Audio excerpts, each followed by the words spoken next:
Muito bem, eu quero conversar com você hoje sobre um assunto solene. É preciso tratar desse assunto. Quero falar sobre 7 pecados abomináveis. É isso mesmo. Está em Provérbios 6, 16 a 19.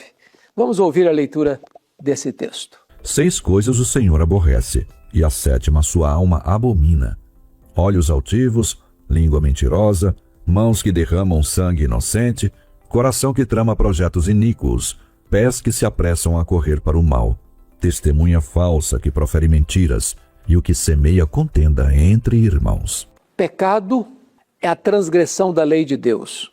Pecado é um insulto à santidade de Deus. Pecado, na linguagem do apóstolo Paulo, é maligníssimo. É o pior de todos os males. Pior do que a doença, do que a solidão, do que a própria morte. Porque esses males todos não podem nos afastar de Deus, mas o pecado nos afasta, no tempo e na eternidade. Quando Salomão estava escrevendo o livro de Provérbios, ele elenca aqui 7 pecados que a alma de Deus aborrece. Mas o 6º pecado, são 6 que a alma de Deus aborrece, mas o 7º pecado, a alma de Deus abomina. Quais são esses pecados que entristecem e aborrecem o coração de Deus? O primeiro pecado é o pecado do orgulho. Está escrito assim: olhos altivos.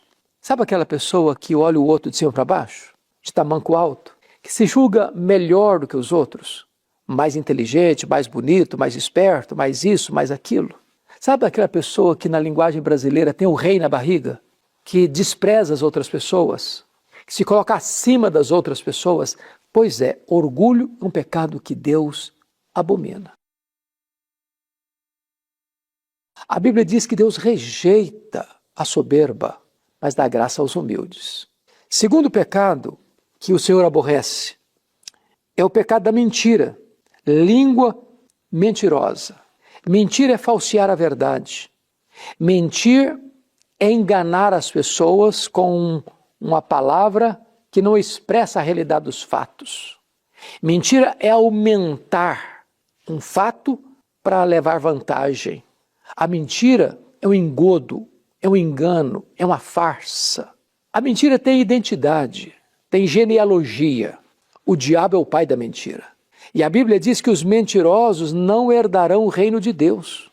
Há pessoas que têm o hábito de mentir, são contumazes na mentira, não são confiáveis. A palavra dessas pessoas não tem peso, credibilidade. A mentira destrói o caráter, arruína a reputação, solapa a virtude, destrói a vida. Deus abomina a mentira. O terceiro pecado que Deus rejeita e abomina é o assassinato. Está escrito aqui: mãos que derramam sangue inocente. Gente que tira a vida do outro, não porque esse outro atentou contra ele, mas que o faz mesmo o outro sendo inocente. E nós vivemos nessa sociedade violenta, perversa, que por causa de algo tão banal é capaz de tirar a vida do outro. Um tênis, um telefone celular, a vida está sendo banalizada. Deus abomina aquele que derrama sangue inocente. A prática do assassinato, seja na vida intrauterina, seja em quaisquer outras circunstâncias, é algo tão severo para Deus, que lá na antiga aliança, a pessoa era punida com a própria morte. Quem tira a vida do outro, paga com a sua própria vida. Então, há formas de matar hoje que não é apenas puxar o gatilho ou dar uma facada. Há outras formas de matar. 1 de João 3,15 diz que se você odeia o seu irmão, você é assassino. Porque é do coração que procede os maus desígnios. O ódio vai desembocar, às vezes, na violência. E ainda que esta pessoa não seja ferida e tombe na vala da morte, o coração que odeia deseja a morte. E Deus abomina isso. Mas ainda, em quarto lugar, há o pecado da maldade. Veja você comigo. Olha aí. Coração que trama projetos iníquos. Sabe a pessoa que maquina o mal? Hoje você vê isso todo dia, toda hora na internet. Pessoas que ligam para você, para passar a perna em você, para enganar você, para você cair no alçapão do engano. Pessoas que vivem lá, talvez nas prisões ou fora delas, ou talvez nas mais altas rodas da sociedade, talvez no campo das cortes, ou dos palácios, ou dos parlamentos, maquinando, tramando, urdindo meios, formas de saquear, de roubar, de se corromper, de alcançar a riqueza ilícita, fácil, mesmo que outras pessoas, às vezes, sejam prejudicadas, como acontece hoje nesta CPMI do INSS. Gente roubando os velhinhos, pessoas inválidas, pessoas vulneráveis, tirando o pão da boca do faminto, tirando o remédio da pessoa doente, para se locupletarem, tramando, urdindo, maquinando no coração projetos maus, para tirar o direito do outro, para roubar o que é do outro. A Bíblia diz que Deus abomina isso. Essas pessoas podem escapar das mãos da justiça humana porque está corrompida também, mas jamais escaparão da justiça divina. O que o homem semear, isso ele ceifará. Mas ainda, a violência, olha o que está escrito: pés que se apressam a correr para o mal. Veja você que a pessoa não apenas corre para o mal, ela se apressa para fazer o mal. Essa pessoa, ela é violenta. Ela não tem nenhum pejo, nenhuma vergonha, nenhum constrangimento de fazer o mal contra o seu próximo. Ela urde planos e se apressa para botar esses planos em ação. E Deus abomina isso.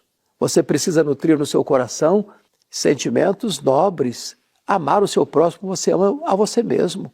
E a Bíblia chega a dizer que você não deve amar apenas quem ama você. Você deve amar até os seus inimigos. Se eu tiver fome, dá-lhe de comer. Se tiver sede, dá-lhe de beber. Você paga o mal é com o bem. Você vence o mal é com golpes de bondade e não de violência. Que os seus pés se apressem para fazer o bem. Que os seus pés se apressem para ser um ministro da reconciliação. Que os seus pés se apressem para espalhar as boas novas de salvação e não ser um agente de morte e de violência. Mas, em sexto lugar, Deus aborrece e abomina é o perjuro. Olha o que está escrito aqui: testemunha falsa que profere mentiras. Gente que conhece a verdade, que sonega a verdade, que oculta a verdade, que faz denúncia falsa, ou por pressão, por covardia, ou por vantagens financeiras. O pecado condenado aqui é o pecado que acontece nas cortes, onde a pessoa é chamada como testemunha e chega lá, ela diz que viu o que não viu o que viu, e acaba prejudicando a pessoa inocente, ou por pressão da corte, ou por sedução financeira. Testemunhas falsas, perjúrio. Deus abomina isso. Mas o sétimo pecado, que o texto diz, 6 coisas o Senhor aborrece, e a sétima sua alma abomina. De todos esses pecados, orgulho, mentira, assassinato, maldade, violência e perjúrio, este pecado é o que mais Deus abomina. E que pecado é esse? Está escrito: e o que semeia, contenda entre irmãos. Sabe aquela pessoa que fica atiçando, leva e traz, promove discórdia, bota gasolina no fogo, joga uma pessoa contra outra, espalha boatarias, denigre a imagem, assassinato de reputação, gente que joga um irmão contra o outro, gente que quer ver o circo pegar fogo, gente que não tem zelo pelo nome do outro, pela honra do outro, pela vida do outro. Deus abomina isso. Numa linguagem bem brasileira, esse é um fofoqueiro. Numa linguagem mais eletrônica, esse é o espalhador de fake news. Este é o que, antes de verificar se um fato é verdadeiro, já espalha uma notícia ruim sobre a pessoa e denigre a sua imagem, solta um saco de penas numa montanha e não se recolhe todas mais. O pecado é maligníssimo. Então está na hora de você e eu nos arrependermos dos nossos pecados e clamarmos pelo perdão de Deus e mudarmos a nossa conduta. Eu vou orar com você. Deus, eu te peço que tu apliques esta palavra ao meu coração e ao coração de todos aqueles que agora nos assistem, para que não venhamos a ser transgressores, no sentido de praticar esses pecados que a tua alma aborrece e abomina. Ajuda-nos, Senhor.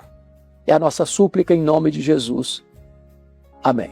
Agora você ouvirá uma análise original do canal Sementes da Verdade.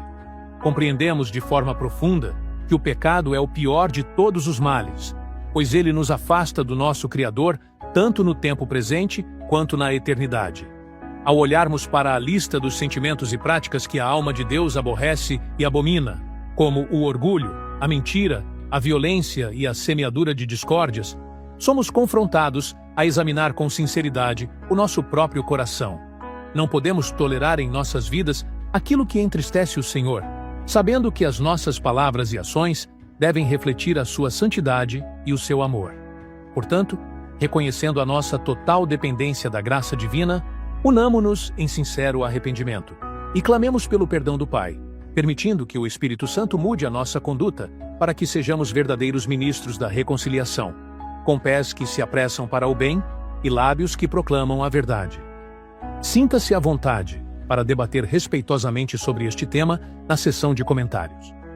Não se esqueça de deixar um gostei e se inscrever no canal Sementes da Verdade para receber os próximos vídeos. Um abraço a todos e fiquem com Deus.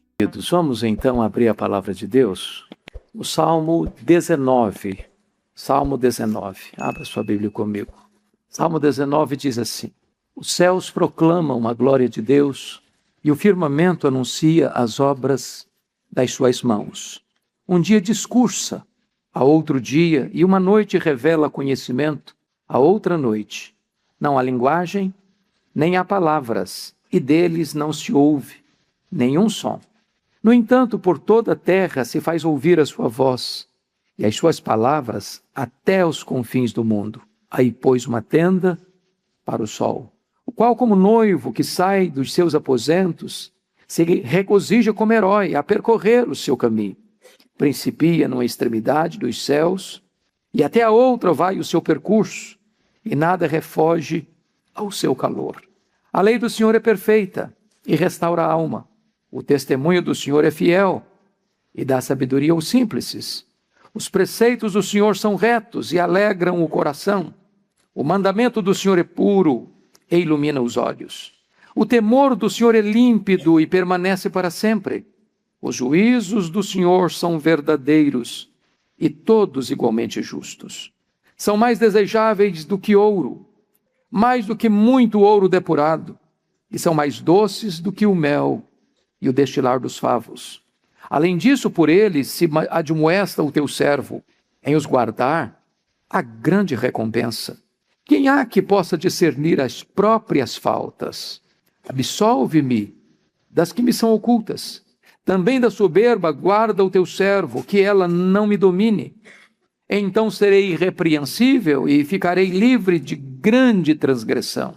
As palavras dos meus lábios e o meditar do meu coração sejam agradáveis na tua presença, Senhor, rocha minha e redentor meu. Amém. Eu quero conversar um pouco com vocês hoje, meus irmãos, sobre o tema a eloquência de Deus. A eloquência de Deus. A história traz para nós uma lista de grandes oradores, os grandes oradores do passado. Poderíamos trazer à nossa memória Demóstenes, o maior orador grego. Poderíamos relembrar de Cícero, o grande tribuno romano. Poderíamos puxar o fio da memória e lembrar de João Crisóstomo, o boca de ouro, o maior pregador dos pais da igreja, do século V. Poderíamos trazer à memória o grande tribuno lusitano, talvez o maior orador que pisou em terras brasileiras, Antônio Vieira. Talvez recordássemos hoje também Rui Barbosa, o grande tribuno brasileiro. Mas nenhum desses grandes oradores jamais puderam sequer arranhar a superfície da eloquência de Deus. Deus fala e a sua voz é poderosa. Deus falou muitas vezes, de muitas maneiras, aos pais pelos profetas. Deus nos falou pelo seu Filho. Mas hoje, quero chamar a atenção dos meus irmãos apenas para dois aspectos da eloquência de Deus. A sua voz que ressoa da criação, porque os céus declaram a glória de Deus e o firmamento anuncia as obras das suas mãos. E quero também relembrar aos meus amados a eloquência singular de Deus que emana das Escrituras. É claro que quando você olha para esse universo tão vasto, para nós insondável, magnífico, extraordinário, com leis tão precisas, com bilhões e bilhões de estrelas, galáxias, mundos estelares, o homem, na sua vã sabedoria, tenta explicar tudo isso. Alguns acham que isso veio por geração espontânea. Outros creem que isto aconteceu por uma explosão gigantesca. Outros acreditam que esse universo foi se formando através de uma evolução de milhões e milhões de anos. Nós, entretanto, acreditamos que este universo tão vasto, tão magnífico, tão belo, tão extraordinário, tão desafiador, é obra das mãos de Deus. Não é obra do acaso. Deus criou todas as coisas. Nós estamos nesta noite adorando Deus soberano. E é claro que acreditar que este universo é fruto do acaso exige mais fé do que acreditar que o Deus soberano criou todas as coisas. Seria mais fácil acreditar que um rato, correndo atabalhoadamente sobre o teclado deste piano, arrancasse dele serenata ao luar. Ou seria mais fácil acreditar que se eu jogasse 1 bilhão de letras para cima, elas caíssem como uma enciclopédia. Cremos que Deus criou todas as coisas. E a obra da criação proclama com eloquência singular a majestade e a grandeza do nosso Deus. Quando você olha para este universo, não pode ser produto do acaso, porque as coisas estão no seu devido lugar. Se nós estivéssemos mais perto do Sol, morreríamos queimados.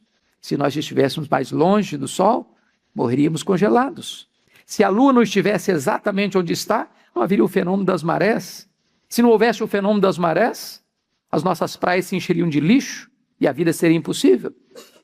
Nós cremos que tudo isso foi criado e criado por Deus. Então, chama a sua atenção, em primeiro lugar, para a eloquência que emana da revelação natural. Os céus proclamam a glória de Deus. O firmamento anuncia as obras de suas mãos. O grande filósofo alemão Immanuel Kant dizia que há duas coisas que o encantavam: a lei moral dentro dele e o céu estrelado acima dele. Quando diz que proclamam, essa palavra proclamam aí, esse verbo traz a ideia de uma proclamação suntuosa. É como que uma fonte prorrompendo em cascata que desabotou em catadupas, jorrando águas profundas, trazendo para nós o conhecimento da pessoa de Deus. Mas vamos ver como é que é esta revelação natural. Em primeiro lugar, é uma revelação clara. Olha comigo o verso 1. Os céus proclamam a glória de Deus e o firmamento anuncia as obras das suas mãos. Quando você olha para o universo, você vê as digitais do Criador. Quando você olha para um céu estrelado, você vê a presença do Criador. Quando você olha para o horizonte, e em cada entardecer um desenho diferente, um cenário diferente, cada amanhecer um horizonte novo, uma pintura nova, um quadro singular, você vê a presença deste Criador, cada gota de orvalha diferente uma da outra, tudo isso revela essa linguagem direta do Criador. Mas mais do que isso, é uma revelação constante. Olha o verso 2 comigo. Um dia discursa a outro dia, e uma noite revela conhecimento a outra noite. Em outras palavras, o discurso de Deus não é monótono.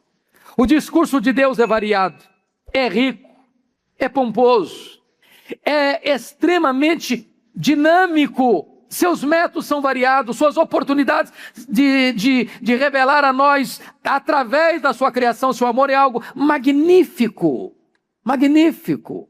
Todo dia é um dia singular. todo dia. Não há nenhum igual ao outro. Quando Deus nos criou, nós somos mais de 7 bilhões de habitantes no planeta, cada um tem uma digital diferente do outro.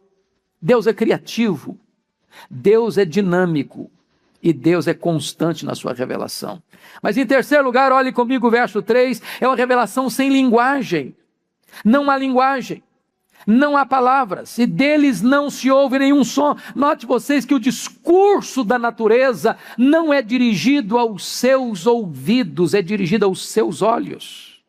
Antes de Deus se fazer ouvir, Deus se mostra. Antes de você escutar a voz de Deus, você vê a mão de Deus soberana no universo e na criação. Antes de Deus ser redentor, Ele é criador. Quarto lugar, essa linguagem é universal. Você pode notar comigo o verso 4. No entanto, por toda a terra se faz ouvir a sua voz, e as suas palavras até os confins do mundo. Ou seja, o homem que mora na maior metrópole do mundo, e o homem que mora embrenhado nas selvas mais remotas deste universo, podem ver as mãos do Criador de igual forma. Nenhum ser humano em todo o universo está fora do alcance desta eloquência de Deus, e nenhum ser humano no universo está desculpado, portanto, da sua responsabilidade com Deus, porque as coisas que Deus criou tornam o homem responsável diante dele. Mas, em último lugar, irmãos, em quinto lugar, é uma revelação majestosa. Olha comigo, por favor, os versículos 5 e 6. O qual, como noivo, está falando do sol, que sai dos seus aposentos, se regozija como herói a percorrer o seu caminho. Principia numa extremidade dos céus, e até a outra vai o seu percurso, e nada refoge ao seu calor. Pensa comigo na majestade desta revelação. Você já, numa noite bem clara, num campo bem remoto, olhou para o céu, contemplou um céu estrelado? Você tem o tempo, disposição, de olhar o entardecer, o pôr do sol? Você já tirou foto dos muitos desenhos belíssimos do ocaso? Você já acordou cedo para ver o sol despontar no horizonte? Você já foi à praia e viu as ondas do mar gigantescas, dando um abraço nas areias brancas, beijando a terra? Você já olhou o florescer de um jardim, os campos engrinaldados de flores? Você já contemplou a beleza do canto de um sabiá ou o sorriso de uma criança? Você já viu o sol como um noivo, garbosamente fazendo o seu percurso do nascer ao ocaso? Tudo isso aponta para você quem é o seu Deus. Quão grande é o seu Deus, quão poderoso é o seu Deus, quão majestoso é o seu Deus, quão rico Ele é na sua comunicação. Esta é a eloquência de Deus. Antes de ser ouvida, ela é vista. Antes de ser dirigida aos seus ouvidos, ela é dirigida aos seus olhos. Mas agora, notem comigo, Davi vai fazer um deslocamento da revelação natural para a revelação especial. Da revelação endereçada aos seus olhos para a revelação endereçada aos seus ouvidos. E a partir do verso 7, então ele fala da eloquência que emana da revelação escrita de Deus. Ele agora vai tirar os seus olhos um pouco da majestade de Deus para falar um pouco sobre a graça de Deus. Ele vai deixar um pouco de falar desse poder magnífico do Criador para falar desta obra graciosa do Redentor. Então, eu quero destacar 4 coisas aqui desta revelação escrita. Primeiro, a excelência da palavra de Deus. Segundo, o efeito da palavra de Deus. Terceiro, o valor da palavra de Deus. E quarto, o poder da palavra de Deus. Então vamos ver em primeiro lugar as excelências da palavra de Deus. Confira comigo aí o versículo 7. A lei do Senhor é perfeita. Quando ele está falando da lei do Senhor, ele não está falando apenas da lei do Pentateuco, as leis cerimoniais ou as leis morais. Ele está fazendo uma referência à totalidade da Escritura, a palavra de Deus. A lei do Senhor é perfeita. E o que significa isso? Não há erro, não há equívoco, não há engano. A Bíblia é inerrante, ela é infalível, ela é suficiente. Qualquer obra que você ler na história, seja de um filósofo, seja de um psicólogo, seja de um cientista, ele precisa de vez em quando revisar a sua obra, porque muitas das informações que ele passa se tornam obsoletas, caem em desuso, precisam de uma revisão, de um upgrade. A Bíblia não precisa de revisão, Deus não usa rascunho. A palavra de Deus é perfeita. Não há erro nela, não há contradição nela, não há dúvida nela. Ela foi, ela é e há de ser sempre a palavra de Deus, a verdade. Irmãos, que coisa preciosa é isso.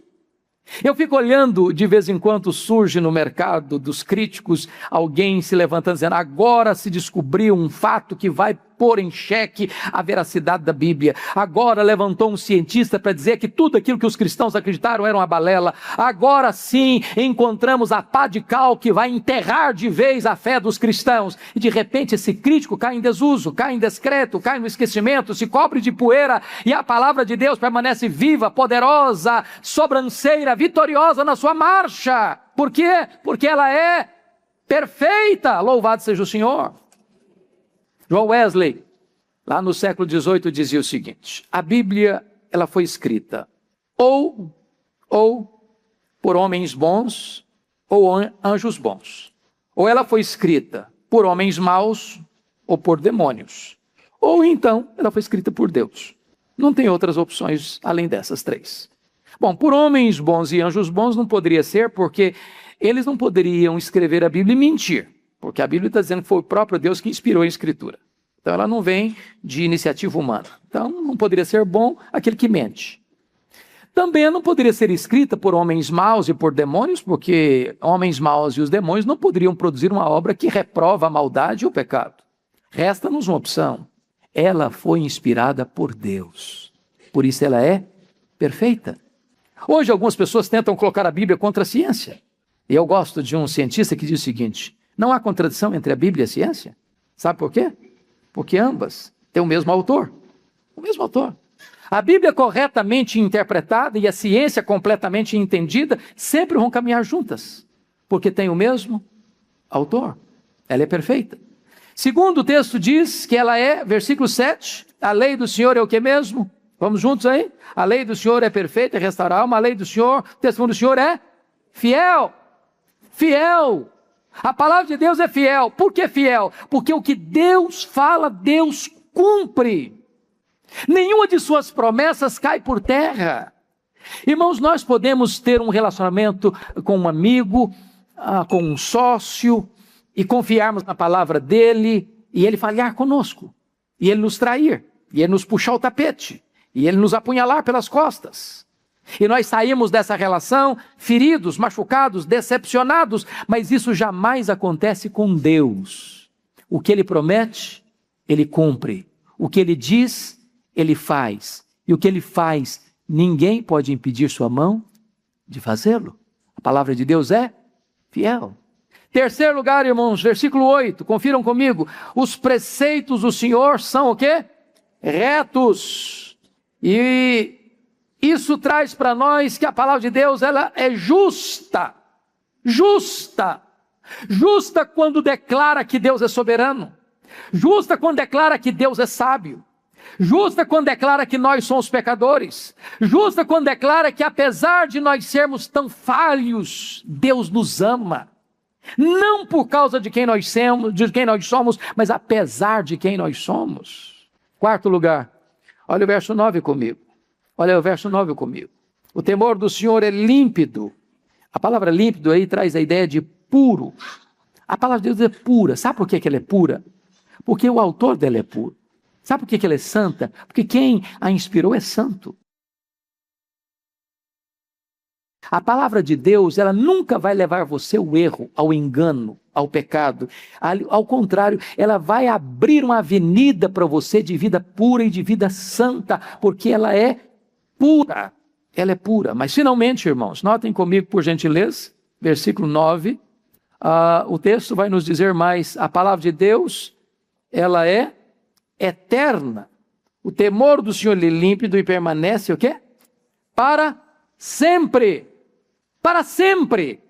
Eu acho isso magnífico, porque os postulados filosóficos, os dogmas religiosos, as filosofias humanas criam mecanismos para tentar entender a vida, interpretar a vida. Fracassam, passam, caem no esquecimento. Surgem novas correntes de pensamento. A segunda reprovando a primeira, suplantando a primeira. A palavra de Deus, ela é eterna. Sabe o que eu acho impressionante? Quanto mais as pessoas tentam destruir a Bíblia, mais a Bíblia cresce. As fogueiras da intolerância, os críticos, céticos, os pensadores agnósticos, onde foram parar suas ideias? Onde foram parar suas críticas? Quando é que uma fogueira destruiu a Bíblia? Quando é que uma fornalha destruiu a Bíblia? Quando é que um crítico destruiu a Bíblia? Quando é que um cético destruiu a Bíblia? Quando é que um ateu destruiu a Bíblia? A Bíblia é o livro mais publicado no mundo ainda hoje e sempre há de ser. Já passam quase de 4 bilhões de exemplares. Louvado seja Deus. Passa o céu, passa a terra, mas a palavra de Deus não vai passar. Ela é eterna. Mas em segundo lugar, queridos irmãos, eu gostaria que vocês olhassem comigo os efeitos da palavra de Deus. Os efeitos. Vamos ao primeiro efeito, versículo 7. A lei do Senhor é perfeita e faz o quê? Restaura a alma. Oh, meus irmãos, quem aqui poderia, em sã consciência, dizer, eu restaurei minha alma, ou a minha alma foi restaurada pela corrente filosófica tal. A minha alma foi restaurada porque eu abracei aquela ou aquela outra corrente psicológica. Ou eu tive a minha alma restaurada quando eu comecei a seguir uma linha religiosa, mística, racionalista. Ninguém pode dar esse testemunho. Agora, quando você entra para a Escritura, quando você mergulha na palavra de Deus, quando você vai lendo a palavra de Deus, quando você vai examinando a palavra de Deus, na medida que você vai lendo a Bíblia, vai lendo você. Na medida que você vai entrando pelos corredores da Bíblia, ela vai iluminando os cantos escuros da sua alma. Na medida em que você vai se apropriando desta palavra, ela vai lavando você por dentro. Ela vai quebrando as algemas, vai rompendo os grilhões, vai trazendo sentido para a vida. Ela restaura a alma. Quantos de nós aqui, se tivéssemos oportunidade de dar o nosso testemunho do que a Bíblia fez na nossa vida, do que o estudo da palavra fez no nosso coração, quantos testemunhos lindos nós haveríamos de ter. Ela restaura a alma. Nós estamos começando o ano. E eu gostaria de deixar aqui, já nesse ponto da mensagem, um desafio para vocês. Deixa eu fazer uma pergunta aqui. Quantos aqui já leram a Bíblia toda, pelo menos uma vez? Levanta a mão. Quantos ainda não tiveram esse privilégio? Levanta a mão. Ok, meio a meio. Vamos fazer esse desafio? Se este livro é a palavra de Deus, e se este livro é o instrumento que Deus usa para restaurar nossa alma, vamos começar a pensar e assumir um compromisso de ler toda a Bíblia esse ano? Eu posso garantir a você que vai ser o momento mais rico da sua vida e o tempo mais bem aproveitado da sua agenda. Eu tive um momento na minha vida, eu era seminarista, e eu me considerava um bom estudante, pelo menos esforçado eu era, mas eu percebia que a minha vida devocional não era a melhor. Quando um dia uma moça me abordou assim, e você, seminarista, eu estava me formando, como é que está a sua vida devocional? Eu tomei um susto, porque eu não esperava que alguém me fizesse essa pergunta. E eu assumi a partir daquele dia o compromisso de tirar um tempo, todo dia, para estudar a Bíblia, para ler a Bíblia. Mas não é aquela lida atabalhoada, não. Não é aquela lida, assim, por dever de consciência, não. Não é aquela lida, assim, só para desencargo de consciência, só para você marcar num calendário que você fez a leitura do dia. Era aquele momento em que eu entrava para um quarto, trancava a porta, me colocava de joelhos e abria a Bíblia e disse, Deus, eu quero ouvir a tua voz. E eu quero dizer para vocês que aquela meia hora se tornou 1 hora. E aquela 1 hora foi a hora mais esperada do meu dia. Eu quero dizer para vocês que a partir daquele dia Deus começou a abrir os horizontes da minha vida. Porque na medida que eu ia lendo a Bíblia ia lendo o meu coração. E a minha alma foi sendo restaurada por Deus. Vai restaurar a alma. Segundo lugar, queridos irmãos, olha o versículo 7 comigo. O testemunho do Senhor é fiel e faz o que mais? Dá sabedoria aos simples. Oh, louvado seja Deus! Não é a sabedoria deste mundo, porque ela é terrena, ela é maligna, diz a Bíblia, ela é loucura aos olhos de Deus. Mas dá sabedoria a gente simples. Oh, irmãos, quanta gente que não tem o curso universitário que você tem, não tem o grau acadêmico que você possui, quanta gente que talvez nem teve o privilégio que você teve de entrar numa academia, e eles entendem bem da vida, tem sabedoria. Porque sabedoria não é sinônimo de conhecimento.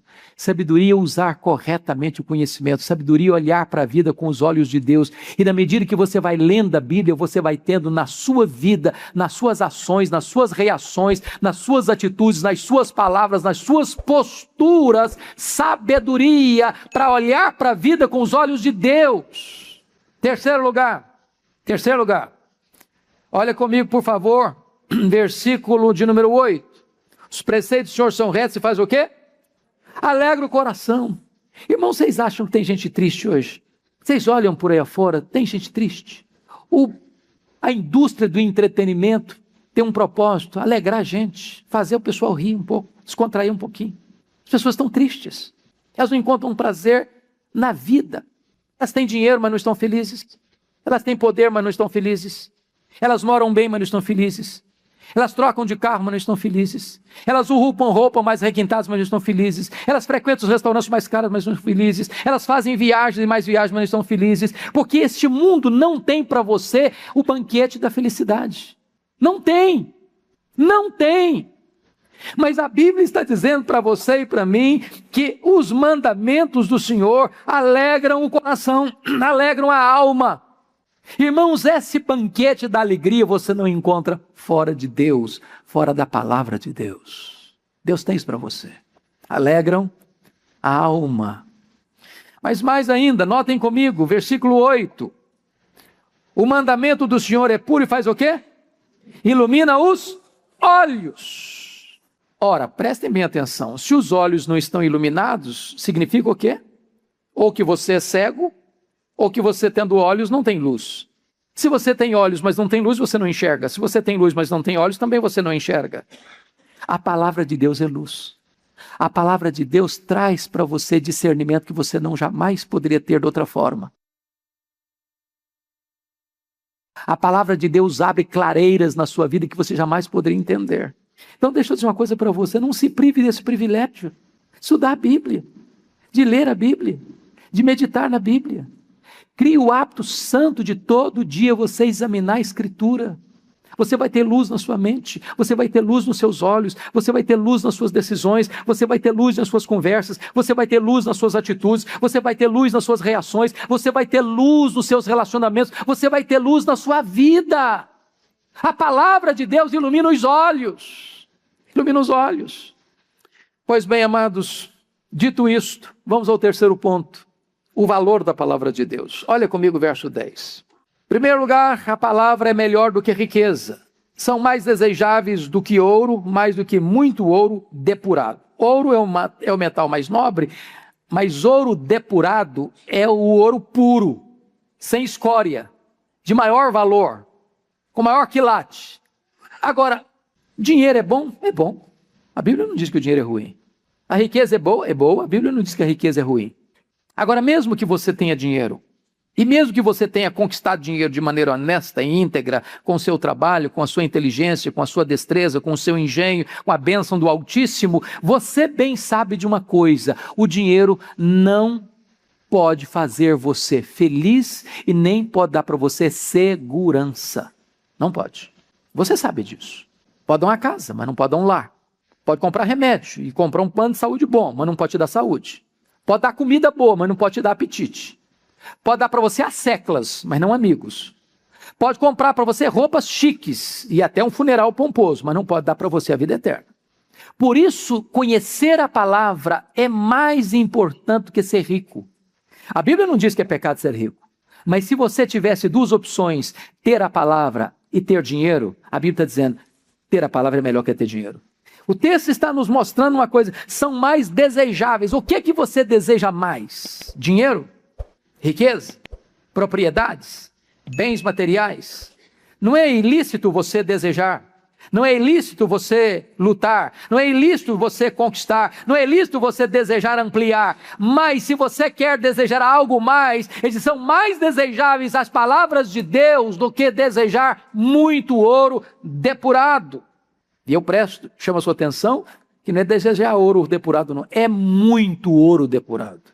Em outras palavras, é melhor você ter a palavra de Deus que ser o cara mais rico da cidade de São Paulo. O que você deseja mais? Esse é o valor da Bíblia. É melhor que riqueza, é melhor que dinheiro, é melhor que fortuna. Mas notem comigo que agora o texto vai mostrar um outro lado. Versículo 10 diz, e são mais doces do que o mel e o destilar dos favos. É claro que ele está aqui usando, na linguagem oriental, o alimento mais valioso, que é o mel, que é o néctar do alimento vegetal e animal ao mesmo tempo. É o suprassumo dos alimentos. E ele pega da lista do seu cardápio o melhor e o maior nutritivo alimento e diz o seguinte, pois a palavra de Deus é mais nutritiva para a sua vida do que o mel. Tem um sabor melhor do que o mel. É mais desejável do que o mel. E mel aqui também está sendo colocado como sinônimo de alimento. E Jesus Cristo diz, não só de pão viverá o homem, mas de toda a palavra de Deus. Então, meu amado, eu quero fazer esse desafio para você no começo desse ano. Se empenhe neste ano em ler pelo menos toda a Bíblia uma vez. Não vá para a sua mesa de refeição 2 até 3 vezes por dia e esquecendo a Bíblia e passando um dia todo ou passando uma semana toda com a sua Bíblia encostada num canto, não. Tome o cuidado e toma o compromisso de ler a Bíblia, de meditar na Bíblia, de viver a Bíblia e de proclamar a Bíblia, porque isso é melhor do que dinheiro, isso é melhor do que o mais saboroso dos alimentos. Mas agora, finalmente o texto vai nos mostrar o poder da palavra de Deus. E a primeira coisa que a palavra de Deus tem poder, irmãos, aqui relatada, está no versos 11 e 12. Ela desvenda os nossos pecados ocultos. Você pode ler comigo os versos 11 e 12? Vamos juntos? Além disso, por eles se admoesta o teu servo, em os guardar a grande recompensa. Quem há que possa discernir as próprias faltas? Absolve-me da esquimição ocultas. Meus irmãos, todos nós lidamos com o problema do pecado, não é verdade? Quem aqui pode dizer assim, eu não sou tentado, já passei dessa fase? Quem de nós pode dizer o seguinte, bom, eu estou numa fase tal de santificação que o pecado não me seduz mais. Ele não gruda em mim como fuligem mais. Ele não tenazmente não me assedia mais. Quem de nós pode dizer isso? Quem de nós aqui não já se envergonhou ou está se envergonhando agora do que falou, do que fez, do que não fez, do que pensou? Quem de nós aqui não teria total constrangimento de tornar público o que fazemos em secreto, nos bastidores, com a luz apagada? Ou quem de nós teria conforto em Deus destampar o nosso coração e mostrar os nossos pecados ocultos? O que o texto está nos mostrando é que na medida que você vai estudando a Bíblia, Deus vai abrindo, jogando luz lá dentro, jogando luz lá dentro. E aquilo que nós fazíamos outrora escondido, já não tem mais sentido fazer, porque a Bíblia está nos mostrando, nos libertando, nos fortalecendo, nos encorajando. Eu gosto muito quando Dwight Lyman Moody botava na capa da Bíblia dele assim uma frase: este livro afastará você do pecado, ou o pecado afastará você desse livro. Não dá para você ir assodadamente no pecado e ao mesmo tempo ir famintamente para a Bíblia. As duas coisas se excluem. E sabe, amados, quanto você, quanto nós precisamos que a palavra de Deus seja esse bisturi que vai arrancar esses tumores infectos do nosso coração. Que a palavra seja esse prumo de Deus que vai mostrar as sinuosidades do nosso caráter. Ou que a palavra de Deus vai ser esse martelo que vai quebrar a dureza do nosso coração. A palavra desvenda os nossos pecados ocultos. Mas, em segundo lugar, Olha comigo o verso 13. O poder da palavra, ela revela o nosso orgulho. Também da soberba guarda o teu servo, que ela não me domine, então serei irrepreensível e ficarei livre de grande transgressão. Se eu perguntar para você assim diretamente, eu acho que você vai ficar até constrangido e vai negar. Você é uma pessoa orgulhosa? Você vai dizer, não, eu não sou. Não é mesmo? Não é mesmo? Você não tem colocado você em primeiro lugar? Seus interesses em primeiro lugar? Sua vontade em primeiro lugar? Você não grita defendendo os seus direitos?